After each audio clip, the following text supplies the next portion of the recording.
Well, welcome to Unedited. It's good to have you joining us here today. My name is Jordan. I'm joined by Ethan. How are you doing, Ethan? I'm good. How about you? Yeah, I know. I'm doing all right. I noticed you brought back, by the way, the waiting for me to say my name thing. I did. Which I thought we said we don't like. No, I like to make you feel awkward. Yeah, okay. To start the show. You're just That's targeting me. My favorite part's just to make you feel awkward. Just make me feel bad, right off the top. Okay. Absolutely. Well, welcome to the show today. Hope all is treating you well. Mm-hmm. We're going to have a couple segments we're going to look at today. We're going to look at our feeds. We're going to look at what's happening in the neighborhood and have some special guests that you had an opportunity to chat with. Yeah, great interview with the Uplift Duo, which is a musical group, and we're excited to hear that. That's awesome. Looking forward to that. And we're also going to ask how about you and get you involved and even share some of your feedback that has come in recently. But are you ready just to jump into it and get in our feeds? I'm so ready. In my feed. I want to go first. Okay, please do. Okay. Are you ready for this? I'm all set. Have you seen the movie 2001 Space Odyssey? I have not. Did you expect me to see that movie? Yeah, okay. You kind of caught me in my tracks there. What do you mean you haven't seen it? I don't really watch much sci-fi, if I'm going to be honest with you. Yeah. It's a classic, though. It's a must-see. I've never seen it.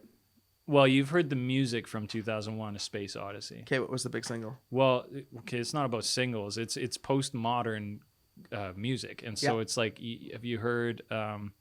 like that song that everybody overuses for like random edits and cuts, like it's a Yes. Yeah, so that's from 2001's A Space Odyssey. All right. Anyway, it's an amazing movie. I'm so disturbed that you haven't seen it. It just bothers me so much, actually. I feel so good about Me and you this. have to go watch it sometime. We will. Everybody I meet that hasn't seen it, I watch it with them because I believe in that movie that much. Absolutely. So it's an amazing movie, but if you don't know it, maybe the viewers or listeners will know it. But in 2001, there is this mysterious item that, I'm going to say this without giving any spoilers now, realizing that somebody hasn't seen a movie from the 60s, but there's this big item, a monolith, and it's like a black slab. It almost looks like a black marble slab or something, but there's no texture or anything. It's just perfectly flat and rectangular, and it appears at the dawn of humanity's like evolution in the story, like monkeys start using like bones as weapons and stuff, and so in the story this monolith keeps appearing at significant times, and it's really mysterious, and it's one of the whole points of the movie that like you don't get what the monolith is or what it's doing, and at the very end of the movie you're left understanding,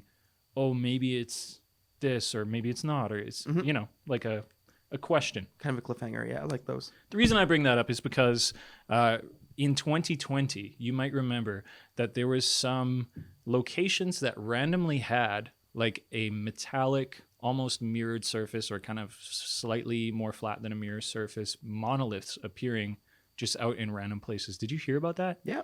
So there was certain places like in Utah, Romania, California, Spain, Wales, and Paraguay. So just all over the place, according to this article from NPR, which is what I'll be giving you for my feed today. Okay. They didn't know what they were. People were like, is this an art installment? Some people on the internet were like, it's aliens. Well, that's where your mind might go, right? Yeah, because so listeners and viewers, if you haven't seen these before or heard about them, they're just kind of like these tall, rectangular, towers kind of thing, monoliths, and they just like appear in random places, like out places that you'd only access by foot as well. So it's not like urban installments or anything. So lots of people are like, oh, it's some sort of art thing. Like it's like somebody's doing this anonymously just for the buzz, just for the sake of like a statement. But it would be a cool way to build a campaign, kind of, right? If you're doing something, yeah. Well, and I just love that after 2020, we were just like, okay, we don't know who did it. We don't know why. We don't know where they came from. They just appeared, these monoliths in random places. And now we've moved on. That was 2020. We had other things to think about in 2020. And then now... things happened, yeah.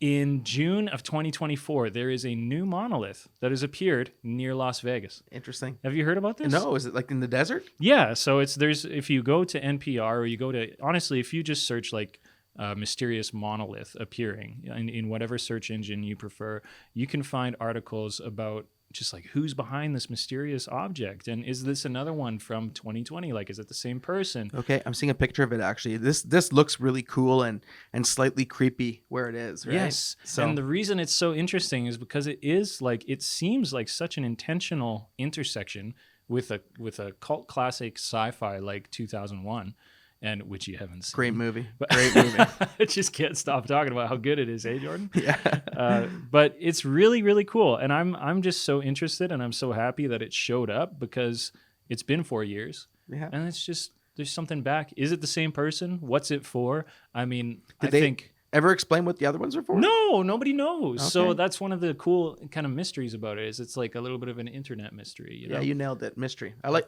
Yeah. needs more mystery. Yeah. So there's something to that. I think it's kind of a neat thing. And life could use a little bit more mystery sometimes, right? It definitely can. So in the fun way, there's more than Yes. enough complicated mysteries in life. Yes. We don't need to get Sherlock Holmes But, here. Or nothing, yeah, right? just a So- little bit of fun stuff. But what do you think about that? Do you think it's an art installation? Do you think it's aliens? I don't know. Do you think it's is this some sort of a testing object, like some military test or something? Or I would lean more. That'd be the direction I would think. really? Yeah. Okay. I would think that it's put there on purpose. It's doing something. There's a reason for it, Mhm. and we're not supposed to know that reason. Okay. So you? I'm like 100%. It's an art installation. That's Okay. my theory is that somebody is just doing a great, like Banksy or whatever. You Yeah, know, like yeah. somebody who's just like, except it's not urban, but it's like random art where it's like, who did this? What is this? Yeah. What is it Sitting about? back, laughing at the world, kind of doing what we're doing right now. Yeah. You asking questions? No. So I like it, and it nods to probably one of my top 5 movies of all time, 2001: A Space Odyssey. Such a good movie. You love it. Such a good movie. Every time we watch it together, you just can't stop talking about it. We're gonna have to check it out. Yeah, we'll make time to sit down. No, it is cool though, and the picture of it's neat. It looks like I don't know. It looks like a piece from like a tall building or something. Because like Yeah. it captures like I know it looks like windows almost. Like it captures like everything Like it's around reflective. it. Eh? Yeah. This one's a little bit So- more reflective than some of the other ones, which is interesting. Okay. So it makes you wonder. I wonder how they found this. Well, Someone Yeah, in a helicopter. kind of actually, you thing? could probably just look a little bit deeper in the article, but I mostly pulled it out for the headline because it reminded me of 2020. But yeah, I think somebody was just out and about. And they Interesting. just saw it. Yeah, that'd be wild to come across something like this. There has to be a reason for it, though. It could be, as you say, an art thing. There could be a deeper meaning to it. I guess maybe we'll find out sometime. I think just to close off this feed item, there's an amazing quote in this NPR article, Please share. which is there's this person called Carabelia. Okay. I hope I'm saying that name right. But anyways, Andre says, my guess is that some naughty, terrifying alien teenagers left home with their parents' UFO and started planting metal monoliths around the world. I think that's the standing best theory. You right? know what? I think it's a good theory. Just some teenagers acting out in a cosmic way. Very right? much could be. Yeah. Yeah. Yeah. So that's my feed. That's awesome. I like it. It's cool. I actually vaguely heard about this kind of stuff, but never really looked into it. Mm. But now I might check it out more. Now you So- watch 2001. And then we'll have more to chat about That's right. after that. Well, my feed, I'll jump into what I found this past week, and I'm sticking just to Captain Obvious events that happened in the world. My feed says this: Edmonton Oilers fall short of history as Panthers win Game 7 to capture first Stanley Cup title. Oh. So my question to you, Ethan, is how devastated are you by that Oilers loss? I didn't even. I asked my wife, "Oh, was tonight the Stanley Cup?" And she said, "Yeah." So that's how aware I was. So you were pretty invested in this whole thing then, yeah, eh? yeah, definitely. So, no, it's interesting, though. Like, it was a crazy comeback series from a hockey perspective because the Florida Panthers went up 3-0. My prediction officially before the series was Panthers in 6. And then all of a sudden we had a 3-3 tie going into Game 7. And the Oilers had all the momentum. Like, they won games 8-1, 5-3, 5-1. Okay, And those are numbers. they're ready to take them out. And okay. and then the Panthers, I don't know what Coach Maurice did overnight, but he did something to get that team rolling. And that's Maurice. actually why I was kind of slightly rooting for the Panthers, was because of Coach Maurice and his very classy comments towards Winnipeg Jets after the game were a good thing for me. So who's Coach Maurice and what did he Coach say Maurice about the Jets? is the coach of the Florida Panthers. Okay. And at the end of his interview, they asked him, if you could ask for anything else, what would you ask for? And he said, well, if I could have one more thing, it would be that the Winnipeg Jets would win the next Stanley Cup. Now, he said next Stanley Cup, which leads me, if we want a conspiracy theory, but kind of based on, your feed that you just shared, sort of, right? Mm-hmm. When he says those words next, it makes me wonder if he's retiring. Okay. Because, wouldn't he want his team to defend if he was going to continue coaching? You Wouldn't know, that be his wish? I imagine he would. I have no idea, Jordan. I Okay. don't know anything about sports. You've lost me 6 times already. All right. but- Well, I'm going to start asking you a couple hockey questions, okay? We're going to test your knowledge here, okay? So were you cheering, if you had to pick one, who are you cheering for, Edmonton or Florida? Edmonton. Okay. What do you make? Because they're a Canadian team. Okay, and that's the next question. What do Okay. you make of the idea of having a Canada's team in the playoffs?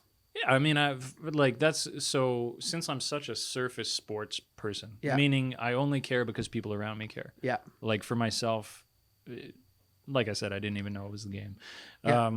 I just think it's nice to have a Canadian team for Canadian pride. Yeah. We're pretty big on hockey as a nation. So Yeah. Well, I think, see, I find it interesting because I got a lot of guilt from people coming at me saying that I was being very un-Canadian. because you booed the by Oilers. slightly. No, I wasn't booing them. The funny you thing said they is, suck. if Edmonton won, I'd have been happy for them. Oh. I really would have. Okay. But I was cheering for Coach Maurice in Florida because I like Coach Maurice, right? So interesting. You're cheering for And, a coach. Like I don't get that. He Like was he's a I'm good not a guy. sports guy, Great but I'm like, coach. why are you cheering for the coach? He's not even playing the game. He's a class act. He's done He's this a for 30 class some act. years. He's been at the top of his categories, but he never won a cup, and he lost 2 finals already. And so I really want him to, third time's a charm, they said, right? So I Okay. really want him to, especially to lose in this fashion, like being up 3-0, them coming back and beating you 4-3, like 4 games to 3 would be crazy, right? I could see that. Okay. So I didn't want him to have to deal with that.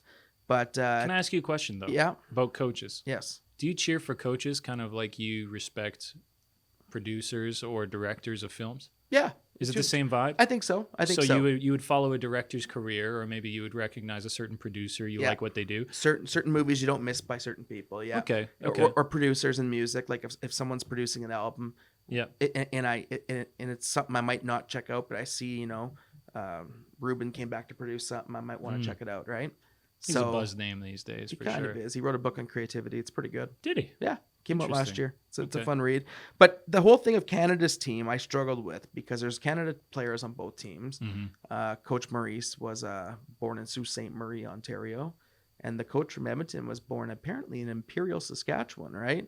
So like I don't know if I love the idea of Canada's team personally because the Oilers are nemesis of the Jets. Like they're Oh, really? they're enemies. Yeah, over the years we've fought, especially in the 80s, 90s, right? Okay. And so Before the Jets to went have away. to come around just because they're from Canada and cheer for them, I didn't like that. I felt like that was kind of an unfair dichotomy. But, Okay. I mean, it's simpler with things like baseball because it's like you cheer for the Jays Yeah. and you shut up Yes. because that's the That's Canadian it. team. That's all there right? is. It's all you have to Exactly. do. Exactly. It's the same with NBA, Al- right? Although I was an Expos fan as a kid.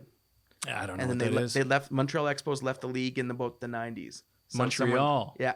They used to have a baseball team. Oh. And we're all secretly hoping they come back at some point. You're hoping But- the Montreal Canadiens come back. That's what you're saying. No, I don't want anything You're to not do a with Canadiens Montreal fan? Canadi- Not really, no. Okay. Not so much. But they're literally called the Canadians. Or, They sorry, are called the Canadiens. Canadians. Like Canadians. Yes, yes. Yeah, a lot of history in that team. Let me ask you this, Ethan. Does hockey playoffs in June make any sense to you at all? No. No, it doesn't, right? No, not at all. That's I know. exactly why I was like, why would the Stanley Cup be now? Yeah. Has that changed? No. In fact, this series, I felt like they were taking like 4 nights sometimes off between games. Yeah. Like, why don't we just stretch this thing out into August already? Like, I was getting angry at the schedule. I'm like, can we not play this every second night? Like, you know what I mean? Like, I love that you're salty about like that. how can't we get this done in May? And I think a lot of hockey fans want it done in May because, by this point, like it feels odd to be, hot outside and watching hockey.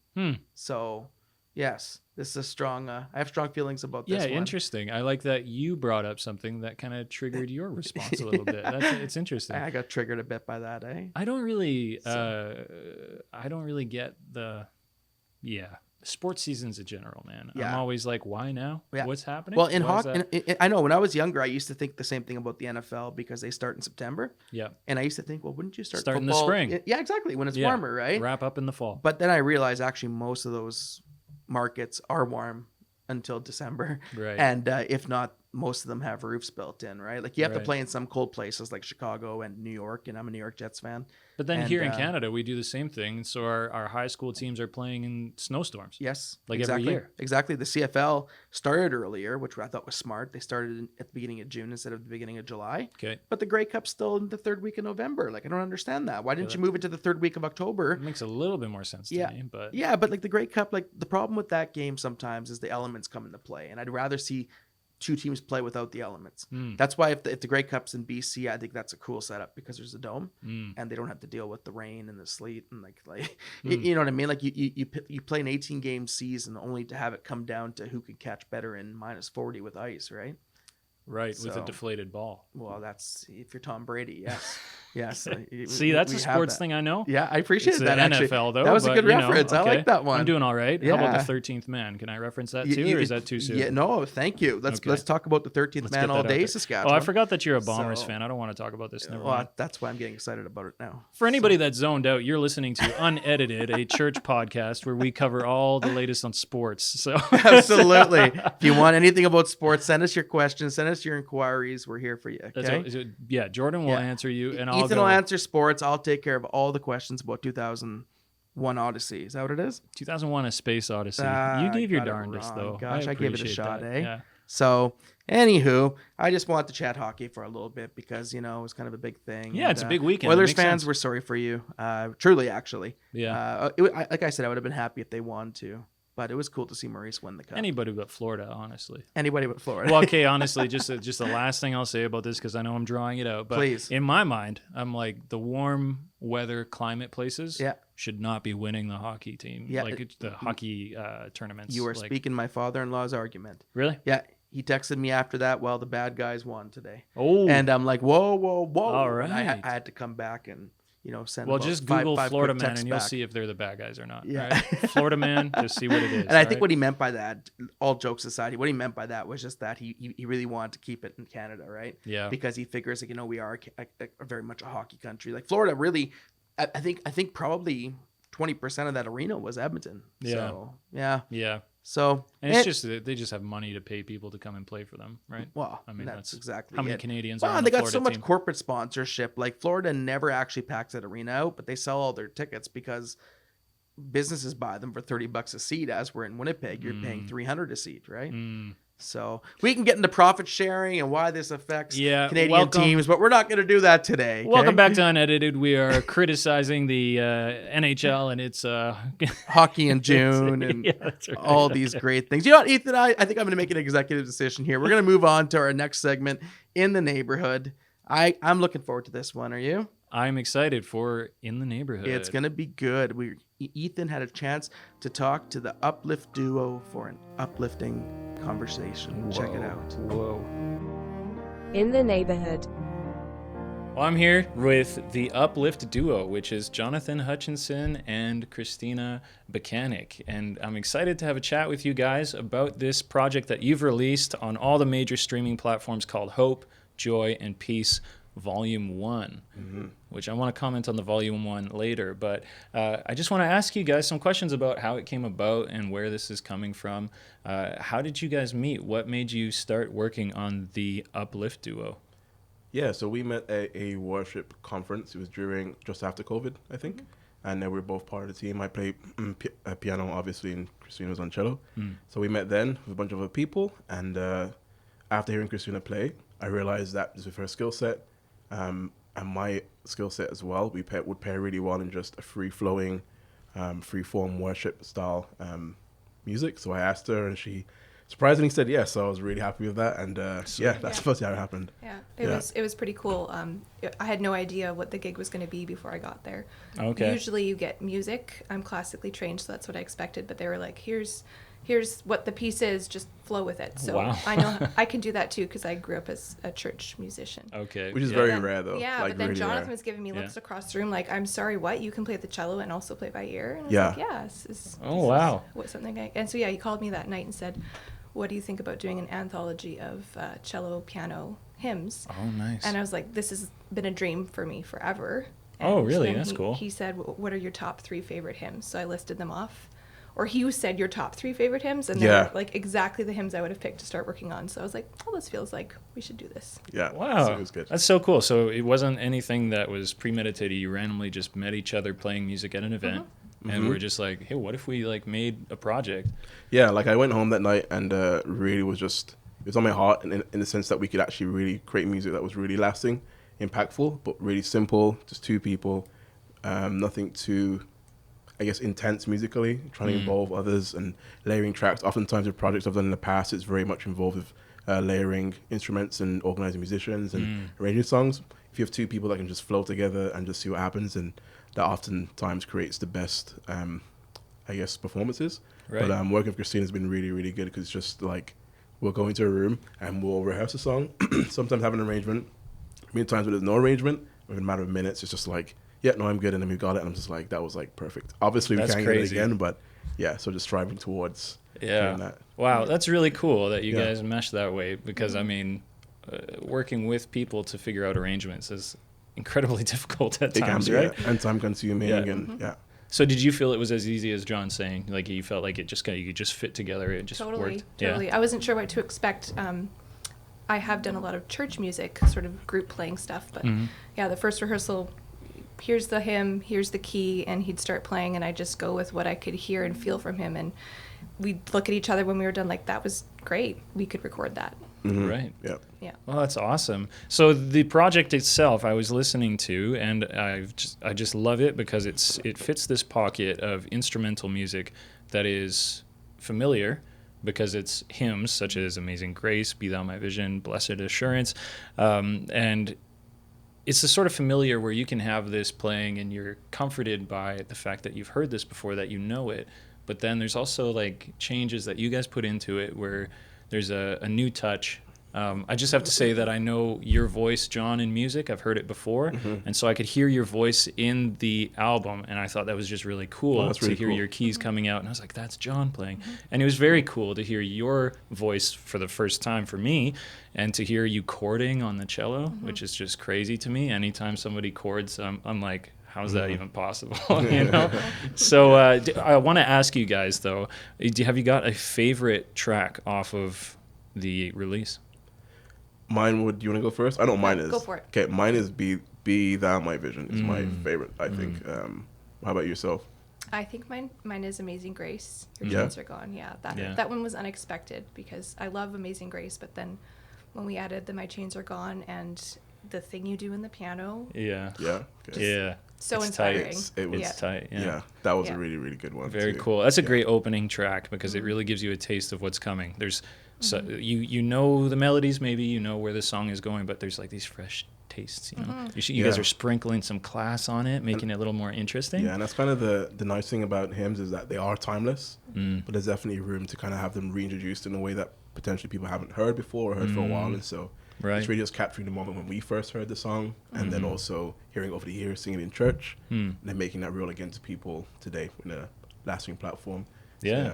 So is that sort of the ambition behind this, is to produce music for people to enjoy from a church context? Or what is, maybe instead of trying to lead you to what I think the purpose is, what would you guys say the purpose is of the Uplift Duo? Why are you doing this music? That's a good question. What would you say so, Christina? Well, actually, I love that we started the project with Jonathan kind of had a Google document with a mission statement, and it was something about bringing music to people with the intent to uplift them. He didn't use that word, but to raise their spirits, to encourage them, and that's what sacred music has always been for me. So I think that is our purpose in the end. Whatever direction we end up going with it is to reach people with these timeless hymns and the musical gifts that we've been given, and it's surprisingly uplifting for me to listen to our tracks, and that's not always the case. Usually you're very self-critical and you're like, I don't know, but there's something very special in these hymns. So Absolutely. That's very cool. What do you have? Did I get it all? Yeah, absolutely. Yeah, nailed it. Yeah, I would totally agree with everything she said. I actually forgot about the mission statement, but I do remember it still hasn't changed. It's there somewhere. It's there somewhere, but it's the same now and will always be, I think. So nice. Yeah. So I just have to say really quickly that Come Thou Fount, the intro that you did for that, did you know, John, that you were cooking when you introduced that? Did you know? That's the one song, and I probably shouldn't say this, but I wasn't the most, what's the word? That arrangement entirely, I was like wanting to really push more the space of like, it's more rhythmic than the others, and it kind of flows with them more. It's harder to do it as we did it without having a percussive element to it. Right. But I believe we captured as much of that kind of rhythmic flow without having a percussive element to it like outside of the two of us. So I didn't know where I was cooking. No, I didn't understand what was happening. Yeah. Right on. Well, when I first got to that track, it's the last track of the album, and I remember hearing it being like, this is like, it's got some like almost like jazz tones to it, the way that you introduce it and walk into it.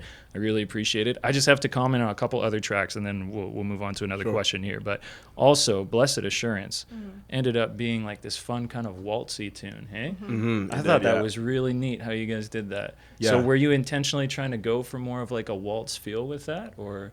It was intentional, but it was also just trying to incorporate elements you've heard over the years that are relevant to the style, but without being too corny in a sense. Sure. So for me, it was almost like a throwback to some of the older, more country style hymns where it's very upbeat, very chorus, very choral. Everyone's singing, everyone's very in it, and it's very, I guess, passionate kind of way, without being too emotional, but very passionate. If that makes sense. So it does. Trying to really just convey that in the song and the arrangement, and to the two of us, everything we did, we kind of went over to make sure it was what we thought it needed to be. And so if it was kind of more upbeat, more rhythmic, or more the dynamics being louder, and we were making sure it wasn't like too far out of the way of being what we thought it should be. So that we thought that was a kind of good balance of being kind of different to the others, but not too far on the side of like, you know, you're out to lunch. So yeah, shock people where they don't recognize the okay. Yeah, totally. That makes sense. Yeah. I also have to say that Be Thou My Vision is my favorite hymn. It is? So the fact that you guys included it was a big win for me. So thanks for doing that. But the last question I have for you, or I should say the second last question I have for you guys, is this is labeled Hope, Joy, and Peace Volume 1. Is there ambition of a second volume, or is this can't disclose at this point? Or No, there definitely is. Volume 1 in the sense that we couldn't really do all of the songs we liked or loved at once. So the plan is that there will be multiple sets throughout the years where we can revisit other hymns, other songs that we feel really resonate with us as well, either together or individually, and just keep producing and creating lasting music. So yeah. Christina, how many volumes do you think there should be? Oh, That's a good question. I don't know. I don't think there's a specific number. I'm happy to be able to make music with Jonathan as long as we can. Yeah. Sweet. Yeah. Awesome. It's hard when we both have jobs and families and lots of other goals on our time. So I'm just grateful that we've gotten this project to this point, because it takes a lot. Yeah. Absolutely. I could only imagine, honestly. So with all of that said, my last question is really just, have you got any words for musicians out there? Maybe they're church musicians, maybe they're classically trained, but they kind of want to find a way to express something differently, to branch out. Have you got words of encouragement from your perspectives, having done this? How can they work with their music to have an impact on the future of their music ambitions, I guess? Yeah, it's a good question. Do you want to go first in this? Sure. I mean, I would just say to not give up hope. When I moved out here, I wasn't sure that I would ever get a chance to do something like this, because I live rurally and I don't have the skills to record and produce music, although I've always wanted to put an album like this together. So when Jonathan called and asked, hey, do you want to do this? It was a dream that I had long put aside as, I don't know if I'll get there, and that's okay. And you just never know what God's going to bring into your life and when he's going to do that. So don't lose hope, and keep your eyes open for opportunities as they come. Wow. It's a beautiful sentiment. It is. That's excellent. What about you, John? Yeah, I think the biggest thing is, one of the things I've noticed over the years is that the music industry and space is very saturated with a lot of sound and social media and all of the avenues. We have so many people making and creating music, whether it's from bedroom studios to larger productions. And I think the biggest thing people need to realize is just finding the sound that's authentic to them and understanding their own voice musically. I feel like everybody has something to say and share at the different capacities and different spaces. And I think it's really important just to identify authentically who you are and what that means and how it resonates with you inside. Whether that's playing the cello, whether that's singing, whether that's playing the piano, whatever that space that looks like. Just identify that, because the sound you create from that is what's really going to resonate with people, because it's authentic and it's real. And so regardless of what it is, just find it to be true to you. And if it sounds weird, do it anyway. If not many people like it, keep doing it. Everyone loves it, then great, but just be as real to yourself as you can. And the second thing I would say to add to that is it's never too late to start learning an instrument. So whether you're 50 or 15 or 70 or 7, yeah, it's never too late. So Well said. yeah. Right on. Well, I think that's very encouraging words from you guys to encourage people who might be wondering what their musical gifts are going to mean for them and their future. So thank you so much for taking time to talk about this. I love the album, and I'm really looking forward to more volumes. It's definitely, it is an uplifting thing for the people that I've already talked to that have been enjoying it. So thank you guys. Thank you for Thank having you. us. Yeah, thanks. Thanks for taking the time today, and everybody go stream it. Go stream it on Spotify, Apple Music, and maybe Amazon Music, right? Mm-hmm. Yeah, it's maybe there as well. So. Thanks, guys. Thanks. Thank you. Thanks. How about you? Well, that was In the Neighborhood, and what a cool conversation you got to have with the Uplift Duo. Yeah, I felt really blessed to be able to chat with them, and they're just such stellar people, and excited to see what they're doing. Definitely. Absolutely. This actually kind of leads naturally into our closing segment, How About You? And I think what we could talk about here is naturally we'll talk a little bit about music. I know you're a big music fan. Yeah. We talk about music sometimes, right? We both definitely talk about music. Probably more than our fair share. More than anything else, yeah. And interestingly enough, narrowing down a favorite genre of music can be, I think, a little difficult. Do you have one? Oh, it can be tough. Yeah. Because, well, yeah. I mean, that's yeah. Yeah. I can't even answer you. I have a guess for yours, I think. Yeah? Yeah. What would your guess be? Okay, so you're going to tell us in a second, right? But Yeah. I would guess that your favorite genre, when push came to shove, is you like some sort of metal. Yeah. You know, I think when push comes to shove, you're probably right. Is that it? Yeah. Yeah. It's Okay. really hard to Yeah. find, though, because it's, let me guess your genre, okay? Okay. It's going to be the broadest stroke of all time, though, all right? Okay. Indie. Well, indie rock probably. Yeah. Okay. See, Yeah, I went definitely. even broader just with the indie category, right? Definitely. But indie rock, Yeah. you're kind of into indie pop and stuff too, Yeah. eh? Yeah. Yeah, and I like all mainstream stuff too. Mhm. Honestly, I don't discriminate by any means. Like some of that pop stuff is fantastic. To be honest, This guy's got a Taylor Swift sticker But, on the back of his laptop I, right now. I didn't put that there, but yes, I do. Yeah, So, I watched him put it there. I just, he put it there with I'm such being care. nice to someone and keeping that sticker there.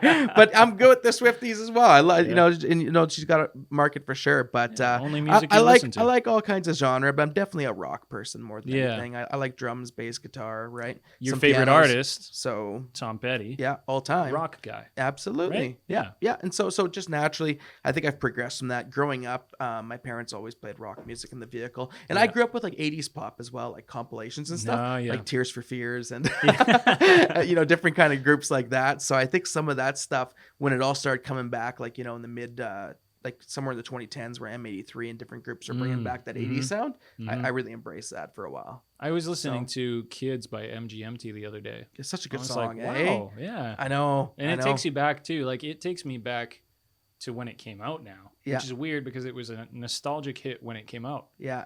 right? Yeah. Like it's a callback song. Well, that's the thing. And then you listen to it now and it's a callback to a callback. It's like It- Inception levels. It's here. one of those songs that's defined by its melody, though, right? It's Yeah. it's so catchy. Like, Yeah. I have no idea what they're saying or what they're talking about, but like whenever you're somewhere out and you hear that blasting, it's like it You gets know. it kind of gets your toe tapping or something, Yeah, it's right? true. So Yeah. or you should be dancing. I guess it's more of a dance song. Yeah.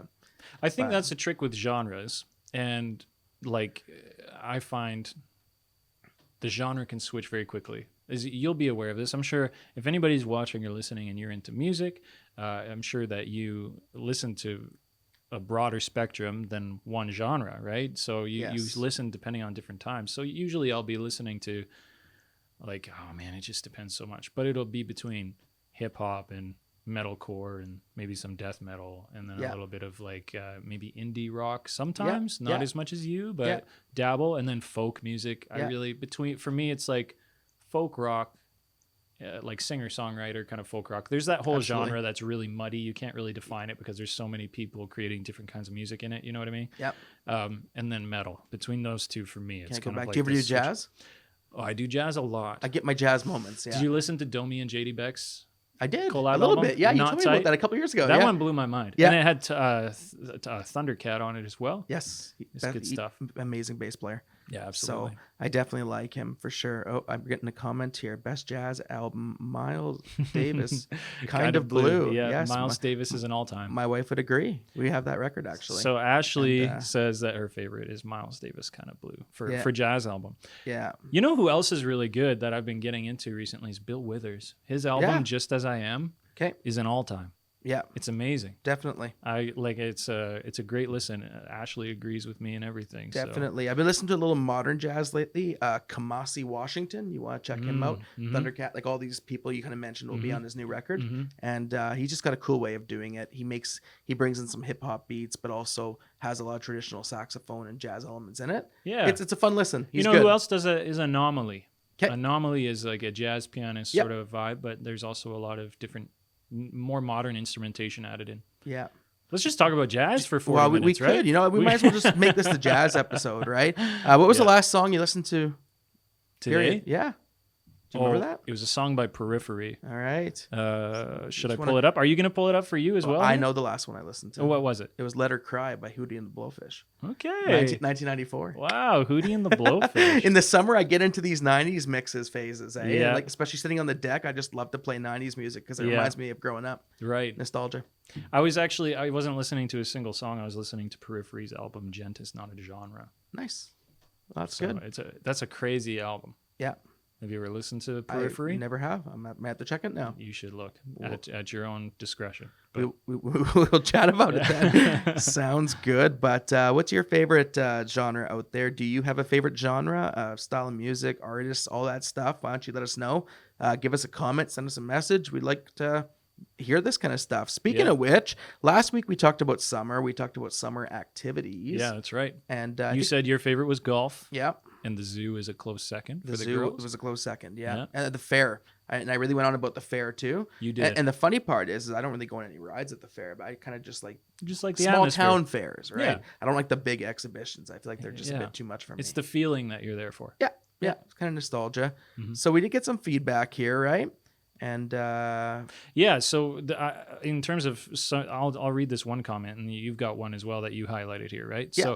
So one comment coming back in terms of favorite summer activity was picking berries at grandparents' farm. I love that one. Isn't that crazy? Yeah, that's cool. I think that's so wholesome. So shout out to the commenter for that, because that is very wholesome and like also very Saskatchewan, like prairie kind of thing. Definitely. Picking berries at the grandparents' farm for a summer activity. Yeah, I picked berries last year for the first time.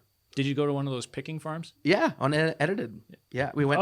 We went and checked it out, and we went and did a bunch of different stuff, and it was good. I didn't love it because I got bit by mosquitoes the whole time, and we just picked a poor day to go, I think. Yeah. But other than that, I thought to myself, this can make for a fun afternoon. Yeah. But I find the heat gets you on those days. Yeah. Because the day that you're like, oh, let's go berry picking, it's like 32 or something. You just get sunburnt on your knees picking berries all day. I'm not a huge fan of the picking farms. Yes. Nothing against them, just to be clear. Yeah. But I'm more of like my Bappa, who's my Finnish grandfather, used to go wild berry picking, like blueberries in Ontario all the time, and we would do that in the summer with him, which is why I relate with this comment. But also, even when we went to Estonia for a trip, we did, what's the name of that berry that's really big in, oh man, I'm going to forget the name. It's like a little red berry, and it's got the most like Scandinavian sounding name. I forget it, but we picked like a whole bunch of berries in Estonia. Were they tasty? Filled like buckets and buckets, and they were very tasty. But awesome. It was pretty fun. Producer Ashley just commented, we picked buckets of blueberries while camping every year. Nice, that's awesome. There you go. Yeah, I appreciate that. So, yeah, bilberry, was it bilberry in Estonia? Not bilberry. No. It's some sort of was it Hilberry? It's a name that Hilberg and Burke is what it was. We were picking Hilberg and Burke necklaces and did you say Zilberry? Yeah, what is that? I'm just making up berries. You need to slow down a bit. Yeah, I'll relax a You're bit. hitting it a little too hard. I'll chill out a little bit. Yeah, it was some sort of Scandinavian name. I can't remember. It's like one that you could say with like a fake Swedish accent, and it would be really funny. You know what I mean? But I can't think of it right now. The most popular berries to pick in Estonia are the bilberry. I think they say it bilberry like that. So no, I'm just made that up. I don't think they say it like that. So. Yeah, I mean, I'm trying to make it sound different for you. So maybe maybe that's what it's called, like in a different term or something. Could be. You might have got the slang version. Anyhow, another comment that we saw here come in about this was someone did comment on our golf segment talking about how much they like disc golf and how much they enjoy that throughout the year. Also, one favorite activity that I haven't participated in for a while, I keep losing this thing here, is roller coasters. I really enjoy them, but I can't handle spinny rides. I'm that person that either gets sick on the tilt-a-whirl right after getting off. I used to be a fan of water slides too. Now, I find that interesting, that comment, because the roller coaster would actually make me sick. Anything where you're flipping, I could do the spinny things all day. I have no problem being on that. Yeah, I could be on the tilt-a-whirl. I can't do that. And the Sizzler, like, you know that one they used to call it the Scrambler? Yeah. Where you're just flying in and out and just constantly going, that won't bug me. Really? But being on anything that makes me flip, like the Zipper or Hard Rock and Roll or one of those kind of rides, I'm toast. Interesting. Yeah. I can't do the twisty stuff. I'm better. Like straightforward momentum is better, obviously. I think straightforward momentum is better for everybody. Yes. Or at least a consistent direction is better because you can sort of acclimate to it. Absolutely. But any sort of circular motion or any lurching. So you don't like that? I get motion sickness. Did you do the spider easily. or the octopus growing up? I don't know what that is. It's the octopus, like it has it's 8 arms and it kind of does this, but you're in these little carts and you spin as it's kind of moving you up and down. Yeah, it is a cool ride. It's interesting. That sounds kind of funky. It's fun. If your cart doesn't spin too much, it's better. That one I don't want to exactly be going, over and over and over and over and over and over spins, right? But anyhow. I found the name of the berry. Do you want to hear it? Yes. Lingonberry. Lingonberry. Lingonberry. I love that. I don't know why. I thought that sounded more Scandinavian. Beautiful. Lingonberries are the stuff. So okay. Well, we'll have to have some lingonberries. But what's your favorite thing to do in the summer? We asked that last week, but you could always weigh in again because summer months are just starting off, and I'm looking forward to playing golf, which I haven't done enough of. So yeah, you got to get out there. I definitely do. But we want to hear your favorite genre. Let us know. What you like. And then we'll highlight some feedback for next week. Absolutely. Yeah. So thanks for joining us, and we'll see you next time. Next week, episode 8. Unedited is a ministry expression of the Neighbourhood Church. Hosted by Ethan Andrews and Jordan McClellan. Produced by Ashley Drayton. Find us on Instagram, YouTube, Facebook, and wherever you get your podcasts. Thanks for listening.